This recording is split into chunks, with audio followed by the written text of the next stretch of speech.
여러분 안녕하십니까? 저는 우리 학교에서 영성신학과 성교신학을 가르치는 김다니엘 교수입니다. 오늘 제가 다룰 주제는 몸과 영성이라는 주제입니다. Body and Spirituality. That is the theme for today's discussion.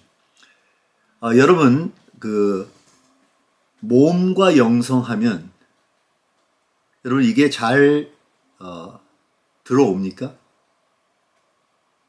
잘 이해가 됩니까? 잘 설득이 됩니까?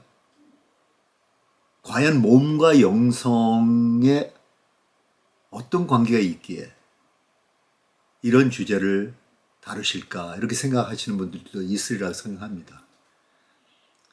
근데 제가 오늘 몸의 중요성을 다루고 몸이 얼마나 우리의 영성의 발전에 있어서 필수적인지 제가 여러분들에게 설명하고자 합니다. 성경 말씀으로 시작하도록 하겠습니다. 로마서 12장 1절에 사도 바울이 이런 말을 합니다. 그러므로 형제들아 내가 하나님의 모든 자비하심으로 너희를 권하노니 너희 몸을 하나님이 기뻐하시는 거룩한 산 제물로 드리라. 이는 너희가 드릴 영적 예배니라. 그리고 또한 고린도전서 6장 19절과 20절에 이렇게 말씀하십니다. 너희 몸은 너희가 하나님께로부터 받은 바 너희 가운데 계신 성령의 전인 줄을 알지 못하느냐. 너희는 너희 자신의 것이 아니라 값으로 산 것이 되었으니 그런즉 너희 몸으로 하나님께 영광을 돌리라. 이 두 성경 구절을 보면요. 분명히 사도 바울은 몸의 중요성을 인정하고 선포하는 것입니다. 우리가 몸으로 우리 자신을 하나님께 바쳐드리는 것 자체가 영적 예배라고 했습니다. 이 말은 뭐냐면 몸이 영적으로 쓰임받을 수 있는 하나님이 지으신 귀한 것이라는 것이에요. 그리고 또한 이 몸 자체가 성령님의 성전이 됐다고 말씀하십니다.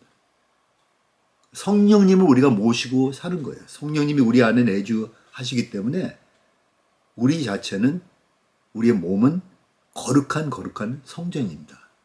그래서 이 몸이라는 이 성전으로 하나님께 영광을 돌리는 것이에요.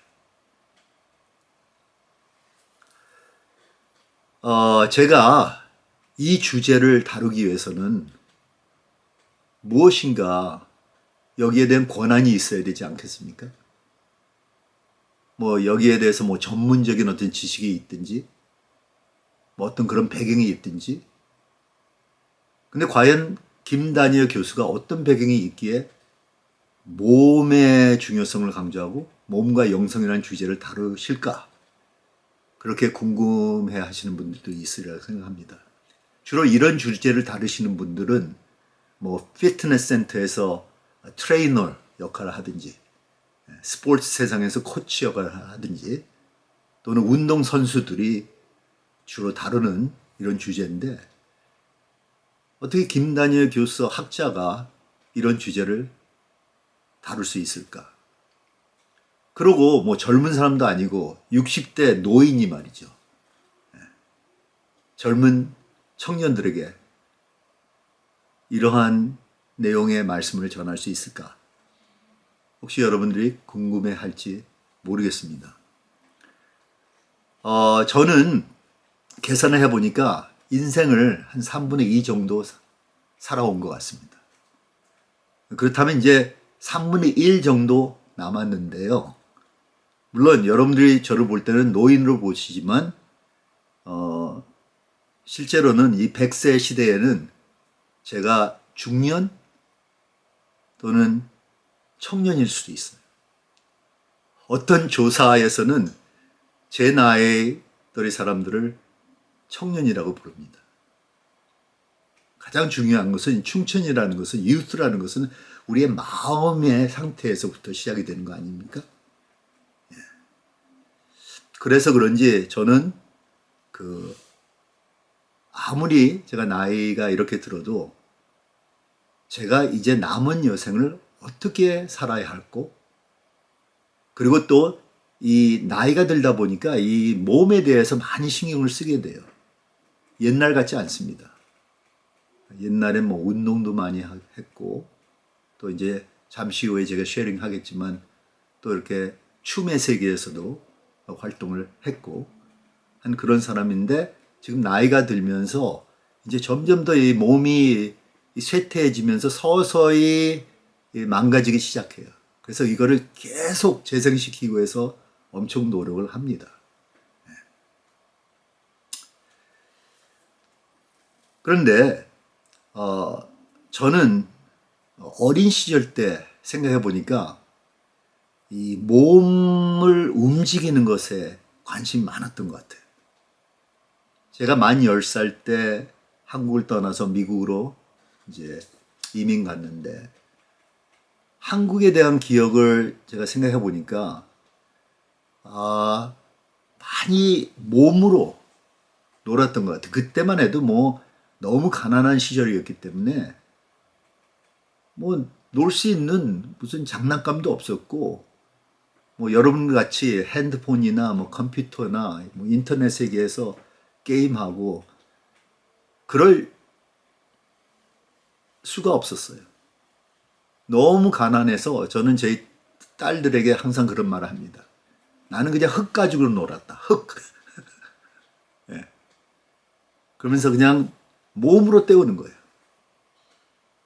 그리고 제 기억에 생생하게 남아있는 것은 어느 공원에 저 혼자 그 공원, 아무도 없는 그 공원에 들어가서 막 정말 여러 가지를 막 상상하면서 내가 막 전쟁하는 어떤 군인 같은 그러한 월플레이 같은 그러한 놀이를 했던 것으로 제가 생각이 납니다. 근데 몸을 많이 움직였던 것 같아요. 그리고 제가 보기에는 저의 개인적인 랭귀지가 몸과 관련되어 있는 것 같아요. 몸의 움직임. 그게 저의 랭귀지예요. 사람들마다 다 랭귀지가 있거든요. 어떤 사람은 그림을 잘 그리고, 어떤 사람은 말을 잘하고, 어떤 사람은 악기를 잘 다루고. 근데 저는 몸을 다루면서 몸을 움직였던 사람인 것 같습니다. 그래서 10대에는 저는 운동을 참 좋아했어요. 그 육상팀에 속해 있었고, 근데 조금 유별했죠. 육상팀에서도 여러 가지 종목들이 있는데 저는 장대 높이뛰기를 했습니다.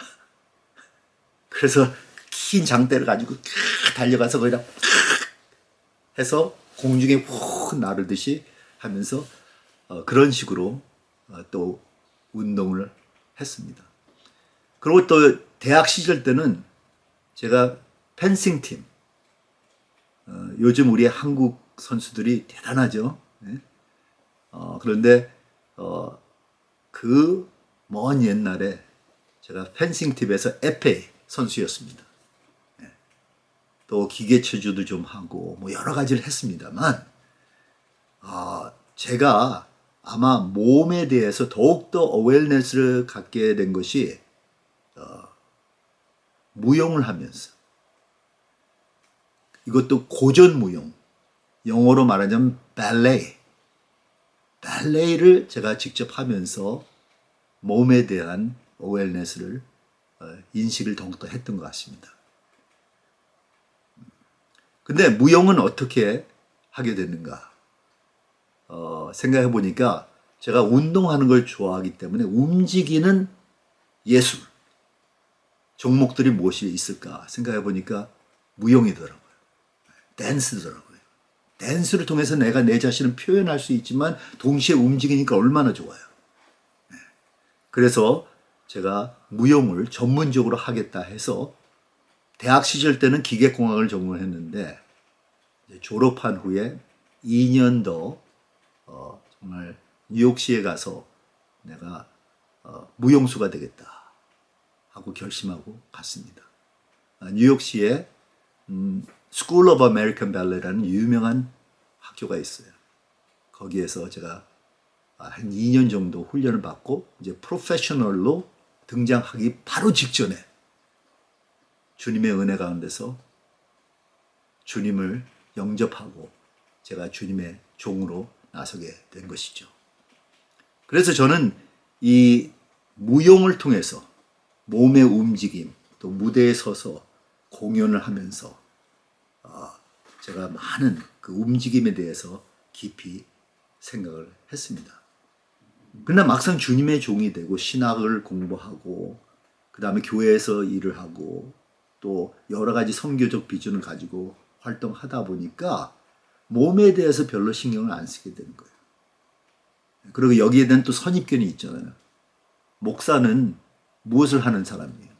기도 많이 하고 성경책 많이 읽고 강단에 서서 매주 설교 말씀 전하고 사람들 상담해주고 그러니까 막 활발하게 움직이지 않아도 충분히 목회자로 활동을 할 수가 있는 거예요. 또 교수로서도 마찬가지예요. 주로 뭐 여러 가지 행정 돌보고 하지만 주로 강의를 하잖아요. 강의만 하면 되지. 입만 열고 말로 이걸 표현해서 그리고 또 연구하면 논문들 쓰고 하면 되잖아요. 그러니까 몸을 많이 사용 안 하고서도 충분히 교수 생활을 할 수가 있어요. 그러다가 제가 X에 오게 됐습니다. 10년 전에 X에 오게 돼서 X에서 활동하다가 좀 몸으로 다시 좀 활발하게 움직이면서 혹시 가르칠 수 있는 방법이 없을까 하다가 떼어 드라마라는 그 개념이 생각이 나게 됐어요. 그래서 우리 학교에서 여러분 잘 아시다시피 떼어 드라마 프로덕션을 한 몇 차례, 한 5차례 제가 기획하고 제작하고 안무해서 몸으로 이렇게 떼우는 드라마, 이 무대에도 올리고 했습니다. 그래서 그런지 저는 그 몸에 대해서 더욱더 중요하게 여기고 이제 최근에 제가 책을 쓰고 있는데 이 책은 이 몸과 관련된 영성을 다루는 책이에요. 그래서 언젠가 이 책이 출판되면 여러분도 한번 읽어보시면 좋겠습니다. 그럼 몸과 영성의 관계에 대해서 제가 잠시 쉐어링하고자 합니다. 영성하면요, 영어로는 spirituality라고 합니다. 근데 spirituality라는 그 단어 안에 spirit라는 단어가 있고 또 spiritual라는 단어가 있습니다. 그러니까 한마디로 말하면 영, 영적, 영성 다 연관되는 그런 단어들입니다. 근데 자꾸만 영, 영적 이렇게 주장하다 보니까 무엇인가 그러면 육적인 거와 이게 분리된다고 생각하기가 쉬워요. 그리고 실제로 우리가 교회사를 보면요, 많은 크리스천 리더들이 영과 육을 분리하는 신앙의 노선을 선택을 했어요. 이것이 이제 이원주의라 해서 듀얼리즘인데 초대교회 때도 이 듀얼리즘을 너무 강조해갖고 이거를 잘못 해석한 그러한 이단들이 있었어요. 그 중에 대표적인 이단이 바로 영지주의 이단이었습니다. Gnosticism. 영지주의가 문제가 되는 것은 바로 이거예요. 영과 육을 분리시켜서 어떤 정신적인, 혼적인, 어떤 영적인 차원을 높이 평가하고 이것을 우월하다고 생각하고 이것은 선하고 좋고 거룩하다고 생각하는데 동시에 육에 속한 것, 몸, 신체 이것을 열등하게 생각하면서 또한 이것은 더럽고 추하고 악하다고 생각하는 거예요. 그러면 이제 영성의 패러다임이 딱 고정이 되는 거죠.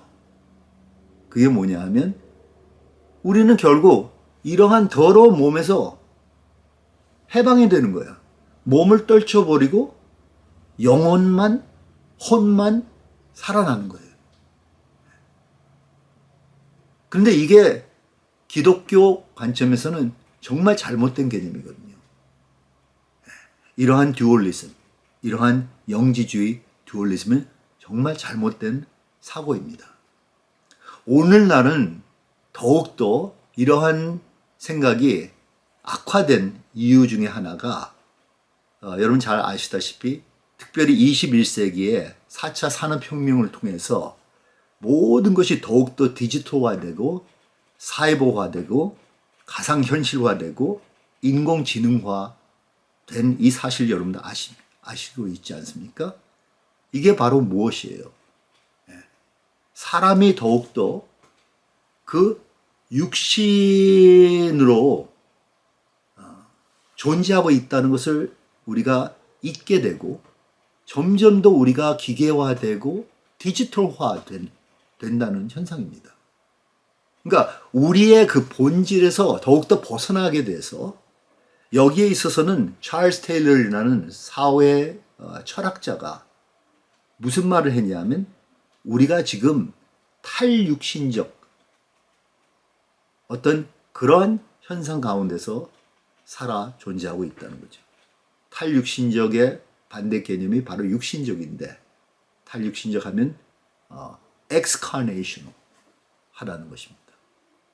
그렇죠. 지금 우리는 어떤 위험성을 우리가 지니고 사냐 하면 우리가 이 몸과 아무 상관없는 그냥 정신세계에서 그냥 우리의 어떤 영적 어떤 차원에서만 우리가 누리면서 살게 되는 것이죠. 그러나 실제로 우리가 성경을 보면요. 성경은 우리의 몸과 혼을 이렇게 분리시키지 않습니다. 물론 우리가 개념적으로 생각할 때는 이 두 부분이 있다고 말을 하지만 실제적으로는 이게 하나로 연결되어 있기 때문에 총체적이고 통합적인 어떠한 몸에 대한 세계관을 강조하고 있죠. 이게 바로 히브리 정신입니다. 유대인들의 그 사고는 정말 몸 하나로 모든 것이 다 컨테인되어 있다고 생각을 합니다. 근데 또 어떤 이들은 근데 사도 바울은 이원주의적으로 가르치지 아니하셨는가? 왜냐하면 사도 바울이 말씀할 때마다 영에 속한 사람이 되지 육에 속한 사람이 되지 말라 이렇게 강조를 했거든요. 그런데 이것을 잘못 해석하면 사도 바울은 영이라는 부분을 강조하고 육이라는 즉 몸이라는 부분을 낮게 생각을 했다.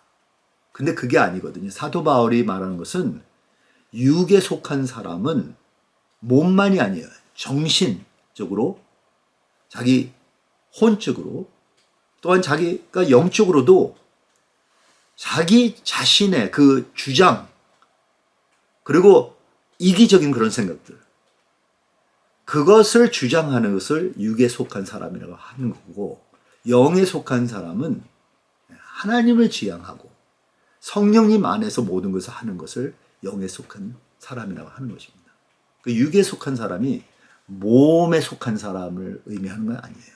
사람은 몸, 정신, 영 이게 다 있기 때문에 하나로 총체적으로 보는 것이죠. 그래서 저는 되레 이러한 단어를 사용하고 싶습니다.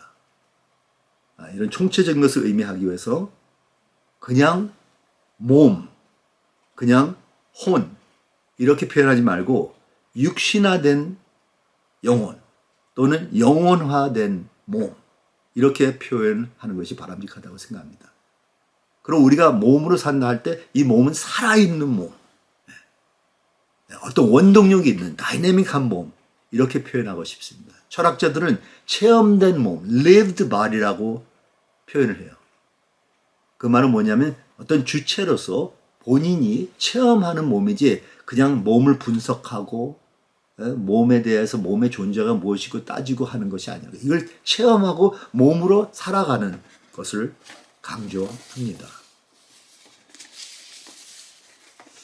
그러면 몸에 대한 신학을 제가 간단하게 한번 정리해드리고 싶은데 몸에 대한 신학은 세 가지로 나누어서 생각하시면 좋겠습니다. 첫째는 창조 신학이 있습니다. 하나님은 인간을 어떻게 창조하셨을까? 인간을 몸으로 창조하셨어요. 그렇죠? 인간을 유령으로 창조하지 않았습니다. 몸의 형태를 흙을 빚어서 만드시고 나서 거기다 생기를 불어넣어서 생명이 됐다. 이렇게 나옵니다. 그 우리는 몸의 존재예요. 그 우리만입니까? 동물 세계도 마찬가지고 또 식물 세계도 그들의 나름대로 몸의 형태가 있어요. 그렇죠? 그리고 온 우주 만물이 다 피지컬하고 물질적이라는 거죠. 근데 하나님이 우리를 살아 존재하는 몸으로 만드셨어요. 창조 신학이 있습니다. 또한 부활에 관한 신학이 있어요. 우리의 궁극적인 데스티니, 우리의 궁극적인 목적은 하늘나라에 가서 몸으로 사는 거예요. 많은 사람들 생각에는 우리가 하늘나라 가면 이제 몸을 떨쳐버리고 그냥 영혼만 자유롭게 어디가 프리 플로팅 하다고 생각하는데 그게 전혀 아닙니다. 이걸 우리가 어떻게 알 수 있는지 아세요? 우리가 이 세상에서 이제 죽잖아요. 그럼 죽는 순간 몸과 혼이 분리가 돼요. 그럼 그 혼은 하나님과 함께 하는 거예요. 근데 주님께서 재림하실 때 우리의 혼이 같이 주님과 와요. 그래서 그때 죽은 자들이 부활한다 할 때 그 우리 땅에 묻혀 있는 우리의 그 물질적인 그 요소들이 그 시체가 다시 부활돼서 우리의 혼과 연결이 되는 거예요. 우리의 몸에 부활이 있다는 거예요. 왜 몸의 부활이 중요할까요? 우리가 몸으로 부활이 돼야지 우리가 영원히 주님과 함께 살 수가 있기 때문에 그래요. 근데 여기에 있어서는 예수님도 마찬가지입니다. 예수님의 성육신 된 그 모습을 생각해 보면요. 몸을 철저하게 인정해 주신 거예요. 하나님이 인간이 됐다. 하나님이 몸이 됐다. 그 다음에 예수님께서 십자가에 못 박혀 죽으신 다음에 부활을 하셨어요. 몸으로 부활하신 거예요. 그 다음에 승천하시는 몸으로 올라가셨어요. 그 제자들이 그걸 목격했어요. 그리고 지금 몸으로 하나님 우편에 앉아 계시다고 성경에서 분명히 말을 하고 있어요. 그리고 몸으로 재림하실 거잖아요.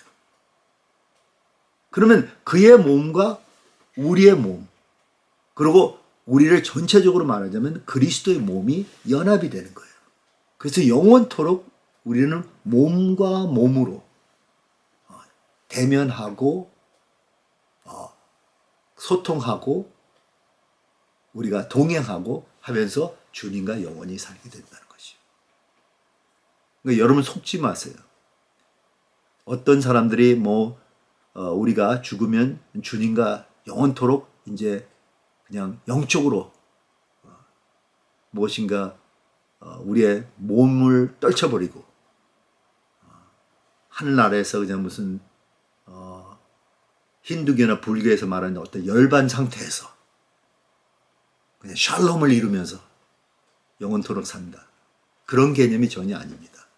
물론 샬롬이지만 그거는 몸으로서의 샬롬이에요.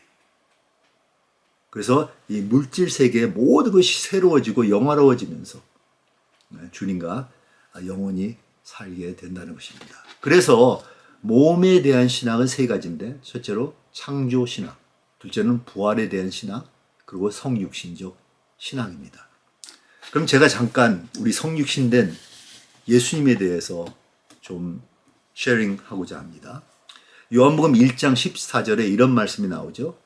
말씀이 육신이 되어 우리 가운데 거하시매. 이 말씀은 곧 예수 그리스도를 의미하는 거예요. 그 예수 그리스도가 하나님이신데 하나님에서 이 세상에 오셨어요. 그런데 어떤 모습으로 오셨냐? 육신을 가지고 오신 거예요. 그래서 하나님이 육신이 되신 거예요. 사람이 되신 거예요. 몸이 되신 거예요. 근데 예수님에 대해서, 예수님의 성육신에 대해서, 특별히 그의 어린 시절에 대해서 성경에 많이 기록되어 있지 않는 것은 사실입니다. 여러분 잘 아시겠지만 예수님의 그 탄생에 대해서도 많이 기록이 안 돼 있어요. 마태복음, 누가복음에 그 예수님이 어떻게 탄생되었고 그 어린 시절을 어떻게 보내는가 잠시 비춰줘요. 그리고 또 예수님이 12살 때 예루살렘 성전에서 있었던 그 사건 여러분 기억하시죠? 그거 잠시 설명을 해줘요. 그리고 하나의 그 요약된 말로 누가복음 2장 52절에 예수는 지혜와 키가 자라가며 하나님과 사람에게 더욱 사랑스러워 가시더라 하고 예수님의 그 발달 과정을 그렇게 간단하게 한마디로 하세요. 그리고 또 예수님의 직업에 있어서는 우리는 예수님이 목수였다 이렇게 말하는데 실제로는 그 헬라어는 텍톤이라는 단어입니다. 텍톤이라는 단어는 목수라고 번역할 수 있지만 그 목수는 뭘 하는 사람이에요? 나무를 깎아서 나무를 닦아서 뭐 가구를 만들고 뭐 집을 만들고 그렇잖아요. 뭐 장난감도 만들 수 있고. 그런데 나무만 닦는 사람이 아니라 돌을 닦을 수도 있어요. 쇠를 닦을 수가 있어요. 그러니까 어떤 재료가 예수님의 손에 쥐어지면 그걸 가지고 빌딩을 하는 것이 바로 텍톤입니다. 텍톤은 빌더리라는 뜻이에요. 건설자라는 뜻이에요. 그러니까 규모가 우리가 생각하는 그냥 자그마한 어떤 어떤 골목 시장을 하나 마켓을 하나 열어서 거기서 그냥 뭐 자그마한 가구 정도 이렇게 만드시는 것만이 아니라 예수님이 건설자라면 예수님은 어떤 큰 프로젝트도 할 수 있고 말이죠. 건설 회사도 열 수 있고 충분히 그렇게 우리가 해석을 할 수 있습니다. 그런데 중요한 것은 이거예요. 예수님의 그 30년 동안의 그 생애를 우리가 생각해 보면요. 어떤 면을 보면 상당히 평범했어요. 팬타스틱하지 않았다는 거예요.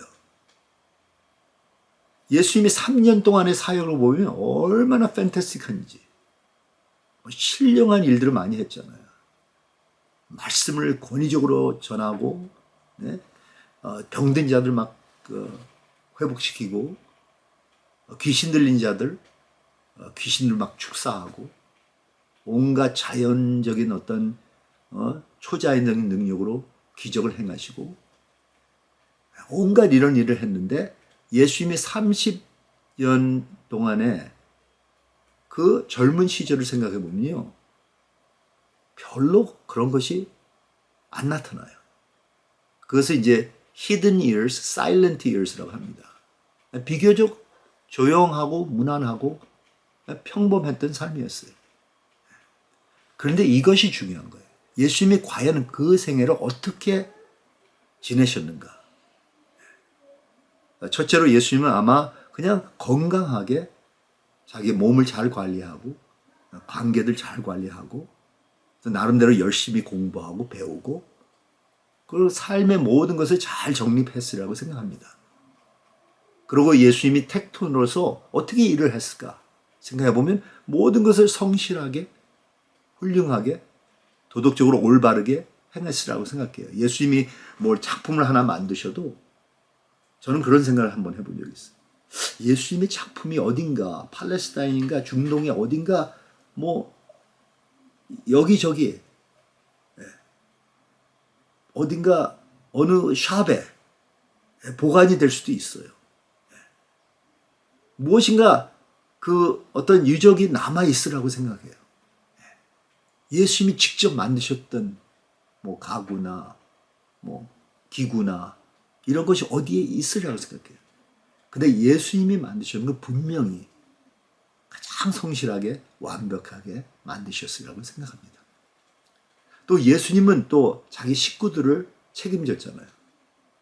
자기 어머니가 과부가 돼서 어머니 이렇게 해야지, 자기 동생들 이렇게 해야지, 본인들이 다 이들을 먹이고 살린 거예요. 이 일에 있어서도 예수님은 성실했다고 생각합니다. 예수님이 30세 때 요단강에서 세례를 받으실 때 하늘이 열리고 성령님께서 비둘기같이 내려오면서 예수님께 하나의 성령의 기름 부음으로 임하신 거예요. 그러면서 아버지의 음성이 들리는데 아버지가 뭐라고 말했냐면 너는 내가 나의 아들이다. 내가 너로 인하여 기뻐하노라. 그렇게 말했어요. 근데 아버지가 왜 예수님에 대해서 기뻐한다고 말씀했을까요? 제가 보기엔 세 가지 이유가 있는데 첫째로는 그의 아들이기 때문에 그의 정체성 때문에 그냥 기뻐하는 거예요. 넌 내 아들이다. 내가 너로 인하여 기뻐하노라.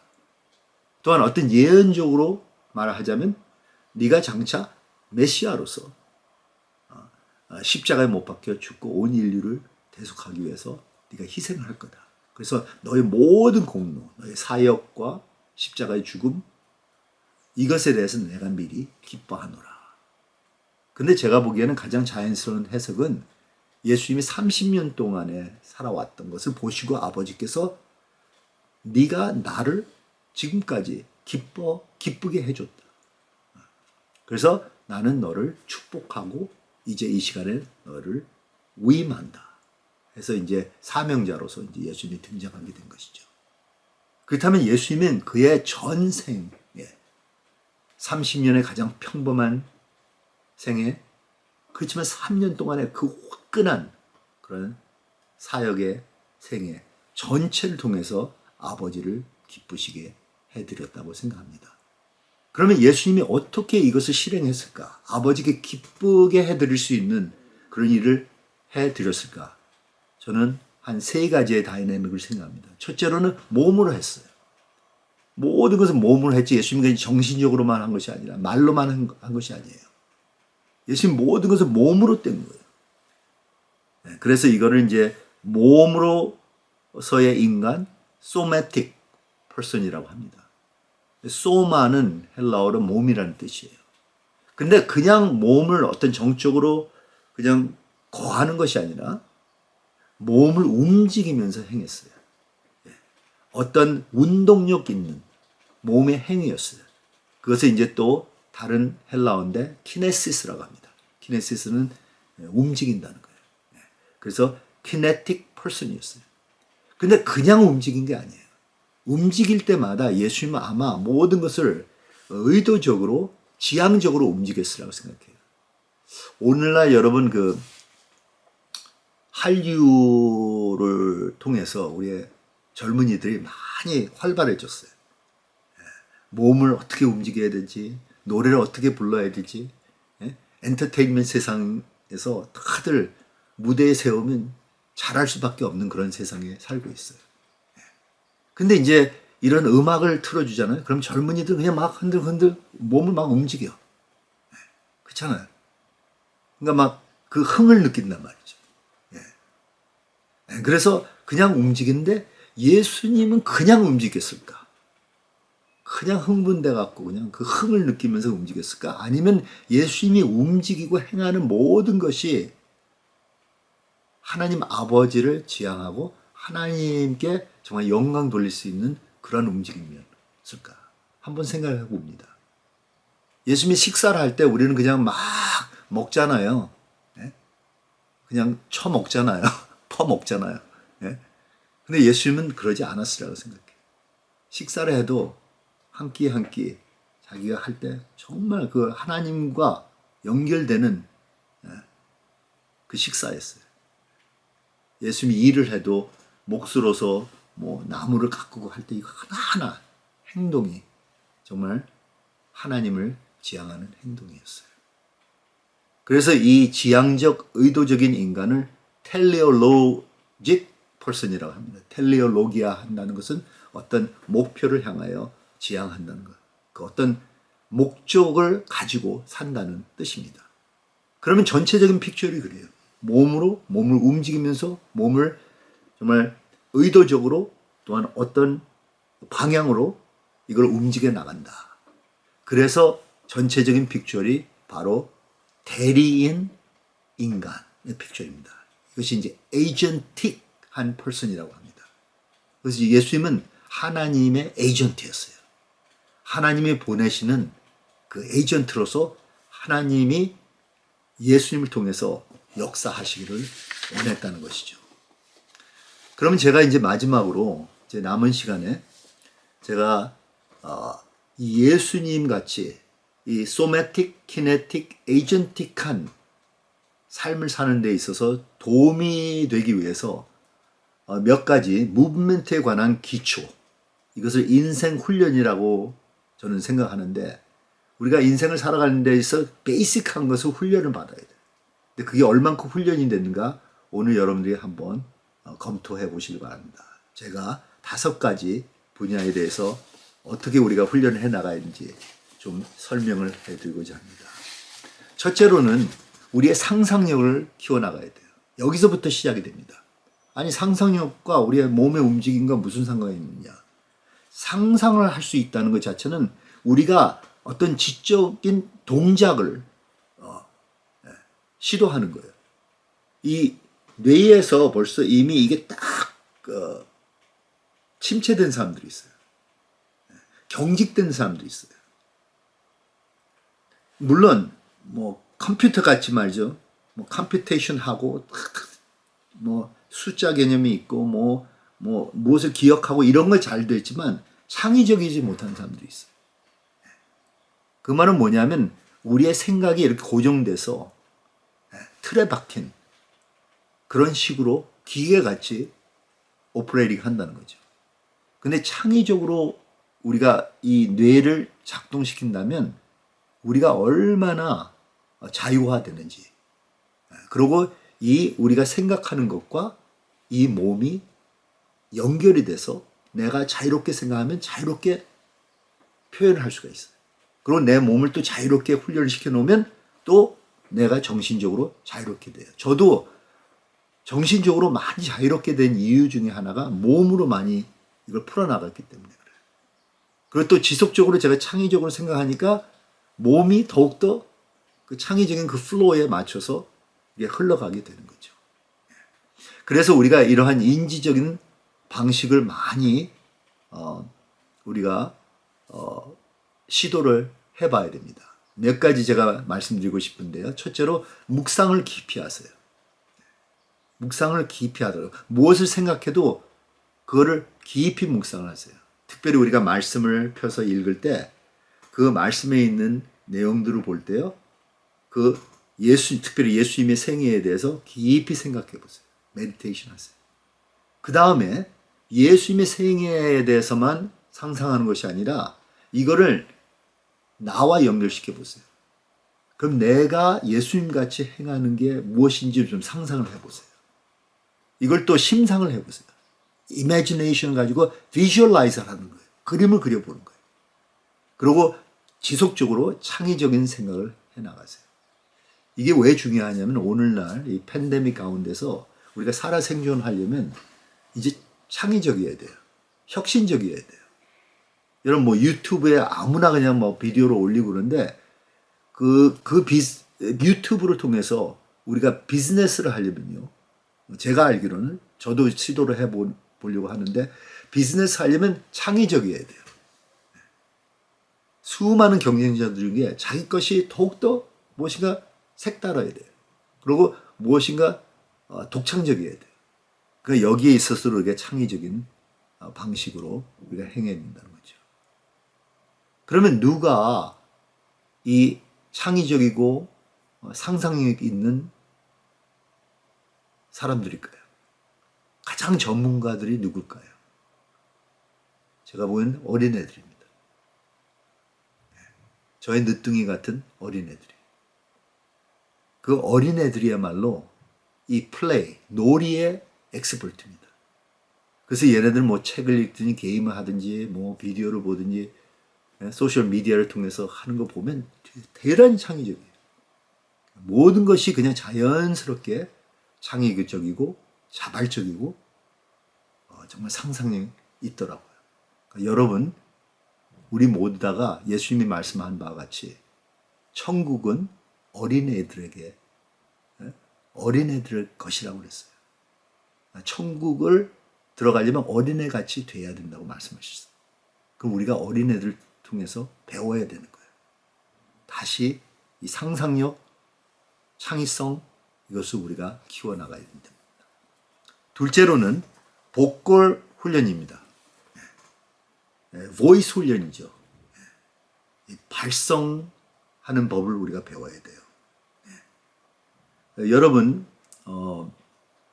소리 내서 말을 하든지 소리 내서 뭐 노래를 부르든지 뭐 소리 내서 무엇인가 발성을 할 때 이것이 어떤 발성적인 어떤 기관으로만 하는 게 아니에요. 뭐 후두, 뭐 우리의 혀, 이, 턱, 목, 폐, 뭐 복부 이것만 사용하면 되는 줄 아는데 실제로 이거를 더욱더 활발하게 사용하려면요 이렇게 오페라 스타일들 보면 온 몸을 사용합니다. 온 몸에서 그 볼륨이 나오는 거예요. 그래서 우리가 복골 훈련하면서 온 몸을 우리가 엑서사이즈 하는 것을 배우게 되죠. 그래서 여러분들에게 제가 권해드리고 싶은 것은 복골 훈련을 계속 하세요. 저도 뭐 성악을 배운 것도 아니고 발성법을 제가 따로 배운 것도 아닌데 저는 영성을 개발하면서 스스로 제 나름대로 이것을 많이 발성을 하게 됐습니다. 여러분 잘 아시다시피 제가 원래 말을 못했던 사람이잖아요. 그러니까 말문이 열리게 된 것이죠. 그래서 이제는 말로만이 아니라 뭐 노래도 부르고 내가 뭐 음악가는 아니지만 그래도 내 나름대로 부를 땐 깊은 곳에서 이 속에서부터 우러나는 그런 노래를 부릅니다. 그리고 또 어떤 때는 뭐 산에 올라가서 쫙 그냥 막 이렇게 외칩니다. 하면서 우리가 여러 가지 사운드 레인지를 우리가 훈련을 쌓아나가야 돼요. 여기에서 쓰는 피치도 중요하고 음색이죠. 또 볼륨도 중요하고 템포도 중요하고 또 인텐시티, 강도도 중요합니다. 이 레인지를 넓혀야 돼요. 모든 면에 있어서. 한쪽에 고정되어 있으면 안 돼요. 제가 전에 쉐어링 했는지 모르지만 우리 국제 학생들 중에 어떤 한 자매가 있는데요. 그 자매가 제가 가르치는 설교학에서 제일 설교를 잘하는 자매예요. 설교 준비도 잘하고 설교도 잘 전달하고 정말 그럴듯하게 설교를 하는데 문제는 피치예요. 피치가 너무 높아. 계속 이 피치에 있는 거예요. 그래서 그걸 낮춰야 된다. 그런데 자기가 그걸 의식하지 못하면 그냥 못 들어주는 거예요. 설교를 그렇게 잘 준비하는데 피치가 여기에 스탁되고 평생 그렇게 살았어요. 그래서 제가 한번 채플 시간 때 이 자매를 세우기 위해서 준비를 독특하게 시켰어요. 그래서 계속 피치를 낮추다. 그래서 낮추니까 너무 설교가 은혜스럽고 정말 우리에게 쏙 다가오는 설교가 됐어요. 그러니까 그런 사람들은 낮추고 또 어떤 사람은 또 어떤 학생은요 그 흑인이었는데 그 아프리카에서 온 흑인인데 이 형제는 또 너무 낮아. 아마 여러분 그 형제를 아실지도 몰라요. 우리 떼어 드라마에 몇 번 전에 공연을 했는데 너무 목소리가 나 뭘 말하는지 모르겠어요. 잡음으로 들려. 그래서 그걸 좀 높여야지. 좀 이렇게 정상적으로 이 레벨을 올려야 되는 거지. 어떤 사람은 너무 빨리 말하고 어떤 사람은 너무 느려. 그것도 안 되고요. 그 레인지를 왔다 갔다 할 수 있도록 여러분이 연습을 하셔야 합니다. 그리고 가장 중요한 것은 이 보컬 트레이닝에 있어서는 여러분 호흡입니다. 호흡이 참 중요해요. 저도 호흡법을 따로 배운 게 아니지만 이것에 대해서 계속 어웨어를 가지고 훈련을 쌓아나갑니다. 호흡을 할 때 심호흡이 중요하죠. deep breathing. 그래서 폐로만 하는 것이 아니라 깊이 복부에서부터 움직여서 전체가 이렇게 순환이 되도록 그러다 보면 이게 클렌징이 됩니다. 그래서 우리가 이렇게 계속하면서 사도 바울이 말한 것 같이 성령으로 충만함을 받으라. 시와 찬송과 신령한 노래들로 서로 화답하며 너의 마음으로 주께 노래하며 찬송하라. 그 모든 면에서 우리의 삶이 찬송이 돼야 돼요. 말을 할 때도 우리가 하나님께 영화롭게, 하나님을 영화롭게 하는 그 말이 돼야 돼요. 그 사람들에게 덕이 되는 말이 돼야 돼요. 그래서 우리가 말을 하든지 기도를 하든지 찬양을 하든지 그냥 외치든지 이 훈련을 많이 쌓아 나가시면 좋겠다고 저는 생각을 합니다. 그 다음에는 이제 제스처입니다. 제스처는 이제 얼굴 표정과 몸짓입니다. 여러분, 우리 한국 속담에 이런 말이 있습니다. 나이 40이면 자기 얼굴에 책임을 져야 한다. 여러분 들어보셨습니까? 아직 젊어서 그 실감이 안 날지도 몰라요. 그렇지만 나이 40대까지는 여러분들에게 다 기회를 줘요. 그냥 얼굴이 굳어지고 그냥 어둡고 그냥 아무 필링과 센스가 없이 표정 관리 안 해도 될지 모르겠어요. 근데 40세 때쯤 되면 이제 좀 책임을 져야 된다는 거예요. 아직도 40대, 50대, 60대 다 얼굴이 굳어졌어. 그러면 안 되죠. 여러분, 이 얼굴에 있는 그 근육이 얼마나 민감한지 여러분 아세요? 그리고 여러분 손 한번 보세요. 손 한번 들어보세요. 이 손과 손가락이 얼마나 비상한지 아십니까? 얼굴의 표정과 손가락의 움직임, 그리고 목으로 이렇게 틸팅하고 하는 것을 이제 뉘앙스라고 하죠. 그래서 이게 상당히 미묘한 뉘앙스들을 다 이 서제스션을 해주는 거예요. 그래서 우리가 커뮤니케이션에서 이걸 보면서 사람들이 저 사람이 어떻게 필링을 갖고 무엇을 의향하고 우리가 감을 잡을 수가 있다는 것입니다. 그렇기 때문에 여러분이 이게 서틀 안 한 사람들은 몰라. 저 사람 속에 뭐가 있는지 몰라. 그냥 굳어져 버려요. 근데 이 뉘앙스를 통해서 이걸 표현하죠. 여러분이 크리스천으로서 믿지 않는 사람들에 가서 하나님이 당신을 사랑합니다. 근데 이렇게 무뚝뚝해. God loves you. 해봐. 하나님이 당신을 사랑합니다. 하나님이 당신을 사랑하면 또 설교단 맥이래. 이게 먹혀 들어가서 하나님이 당신을 사랑한다는 것은 이 전체적으로 우리가 그 사랑에 대한 뉘앙스를 표시해야 되잖아요. 근데 그게 유연하지가 않아. 굳어져서 뻣뻣해서 빳빳해. 그걸 가지고 사랑을 느낄 수 있겠어요? 사랑이라는 건 말의 개념이 아니잖아요. 이것에 대한 어떤 필링과 어떤 거기에 대한 감각이 있어야 되는데 그거를 여러분들이 표시를 해줘야 된다는 것이에요. 저는 무대에서 훈련을 받고 또 스튜디오에서 이 거울 앞에서 이 댄스 훈련을 받았기 때문에 나의 모든 동작을 거울에 비춰보면서 교정을 해왔어요. 마찬가지로 여러분도 이렇게 거울을 바로 핸드 미러, 그래서 이렇게 손에 들고 얼굴 표정을 관리하셔야 돼요. 여자분들은 이렇게 뭐 거울 앞에서 많이 시간을 보낸다고 합니다. 제 아내도 상당히 저보다는 시간을 많이 보내더라고요. 예쁘게 자기를 이렇게 다 가꾸고 해야 되잖아요. 근데 너무나도 그냥 화장하고 뭐 머리 이것만 보는데 실제로는 우리의 인격을 가꿔야 되잖아요. 그게 다 얼굴 표정을 드러나야 되잖아요. 근데 그건 안 하고 그냥 여기다가 막 바르기만 하면 되겠어요? 다 드러나요. 좋지 않는 성격, 좋지 않는 속성, 못된 그러한 동기, 이게 다 드러나거든요. 근데 왜 그러냐?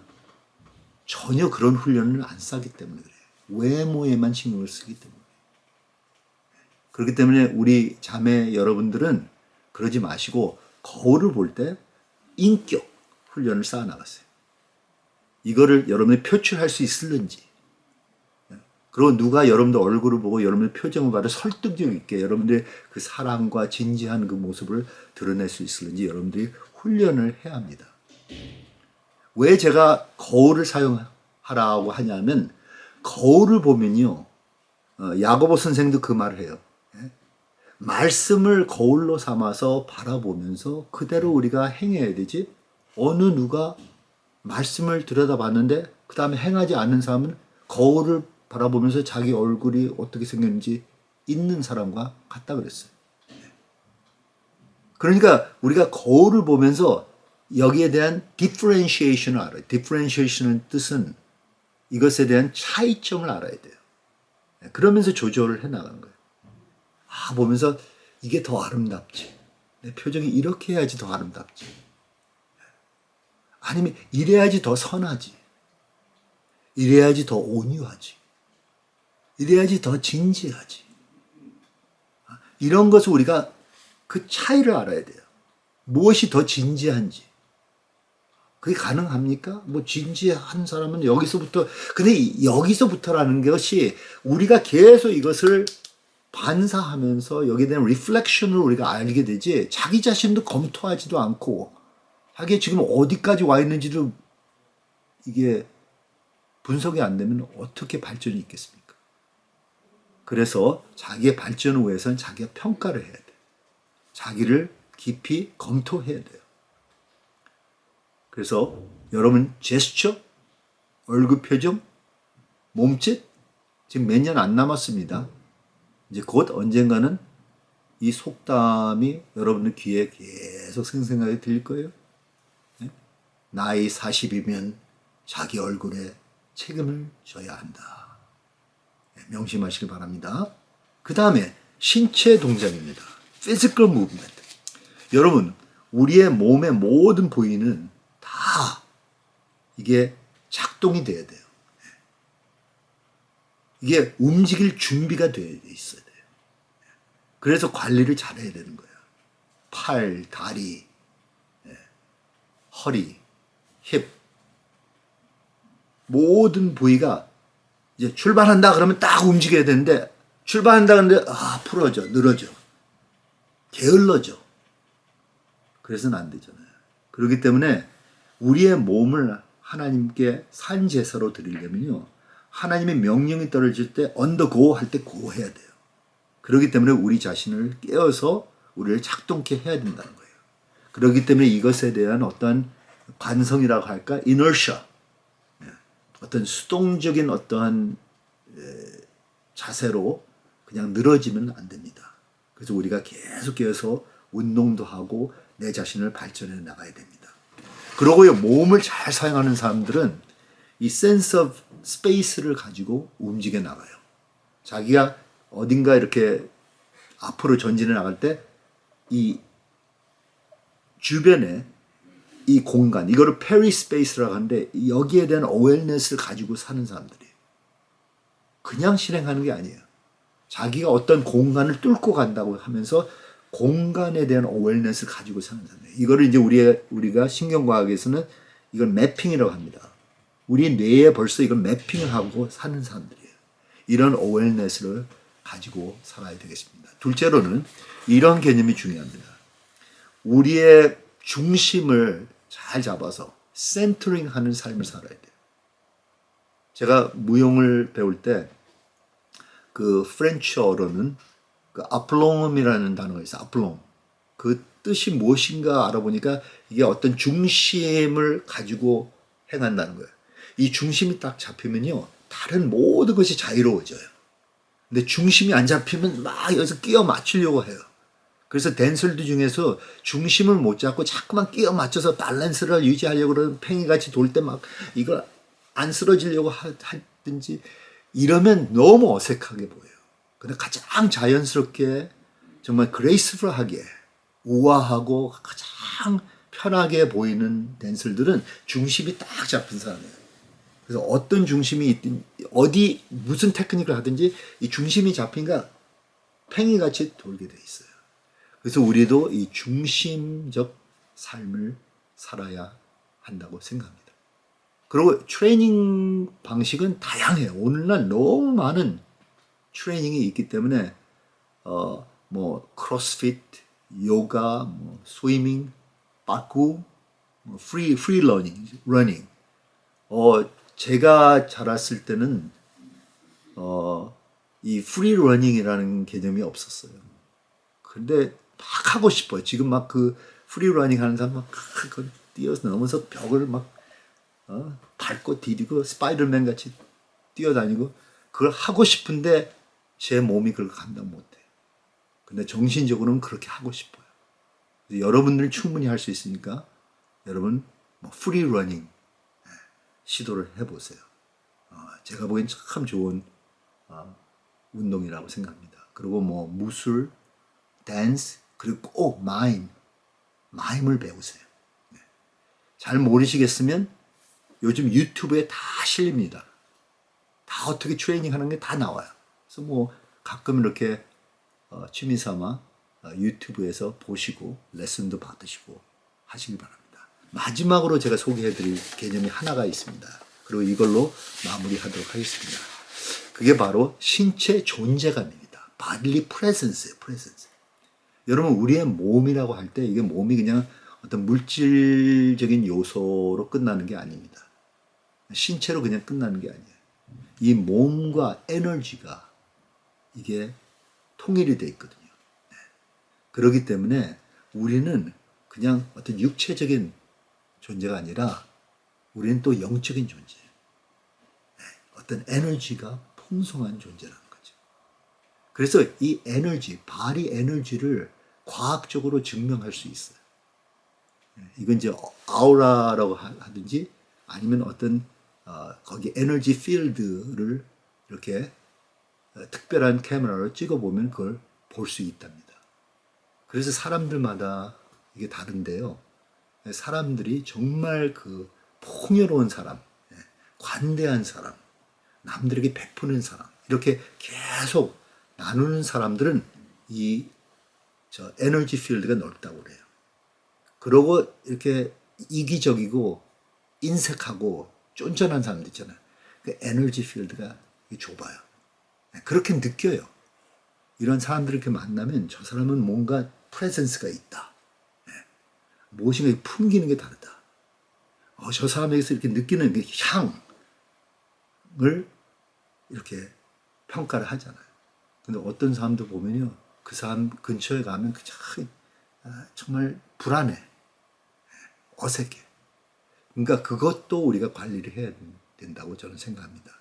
저는 그 무대에서 또 한 가지 트레이닝이었는데 무대에 딱 서면요. 저 꼭대기에 있는 발코니까지 내가 딱 서서 나의 프레젠스를 그쪽까지 프로젝트 할 수 있는가 이런 훈련까지 했습니다. 근데 여러분 충분히 할 수가 있어요. 근데 여러분들에게 지금 큰 무대가 주어지지 않았기 때문에 집에서도 충분히 훈련할 수 있습니다. 다시 한번 거울, 핸드미러보다 바디미러 하나 있으면 그 앞에 딱 서서 자기가 이렇게 가만 서서 자기 자신을 보세요. 이걸 풍길 수 있는지 조용히 그냥 한마디로 하지 말고 그냥 자기가 풍기는 게 있어요. 이것도 여러분들 훈련해요. 왜냐하면 우리는 자꾸만 이제 이렇게 코렌틴 돼 있기 때문에 자꾸만 이게 가두어져. 근데 이것을 브레이크트루하고 내 자신 프로젝트를 해야 돼요. 프로젝트 하려면 어디에다 시선을 두고 해야 되냐? 저 멀리 시선을 둬야지 이게 프로젝트가 돼요. 좁은 데다가 이제 가까운 데다가 하면 여기서 끝나는 거예요. 근데 내가 저 멀리를 바라봐. 어떤 면에 있어서는 여러분 세상을 바라보시고 글로벌한 비전을 가지세요. 해외 여행을 한다고 생각해 보세요. 내가 어느 지역에 가서 하나님 말씀을 선포할 때가 올 건데 이걸 생각하면서 자신의 그 몸으로 그 에너지 필드를 프로젝팅 하세요. 이게 참 중요합니다. 그런데 여러분들의 그 영적 에너지를 발휘하는 것보다 더 중요한 게 있어요. 그게 뭔지 아십니까? 여러분 안에 내주하시고 계시는 성령님, 즉 예수 그리스도의 영을 여러분들이 발휘하는 거예요. 그분이 여러분 속에 사시기 때문에 그분이 여러분을 통해서 나타나시기를 원해요. 즉 예수님이 여러분의 몸을 써서 여러분의 몸을 통해서 자신을 드러내기를 원한다. 그렇기 때문에 여러분 또 그렇게 의식을 하세요. 자기를 드러내는 것보다 예수님을 드러낸다. 그래서 나는 예수님이 참된 빛이요. 그러면 나도 그 빛을 반사해서 나도 세상의 빛이 되는 거예요. 그렇게 하면서 우리가 삶을 살아가면요. 정말 예수님의 대리자로서 그리고 예수님을 영화롭게 할 수 있는 그러한 삶을 살아갈 수 있다고 생각합니다. 결론적인 말을 하겠습니다. 이 모든 것이 어떻게 이루어져요? 나의 몸으로. 나의 몸을 움직이면서. 움직이는 것 하나하나 동작을 내가 의도적으로 정말 하나님을 의식하고 하나님의 뜻대로 지향하면서 해나가는 것. 그리고 궁극적으로는 내가 하나님의 대리인이다. 나는 하나님을 대표하는 자다. 예수님 이름을 지니고 예수님을 드러내는 자다. 나는 예수님의 빛을 반사하는 자다. 이렇게 사시면 여러분 정말 획기적으로 변화된 삶을 살 수 있으라고 생각합니다. 아멘.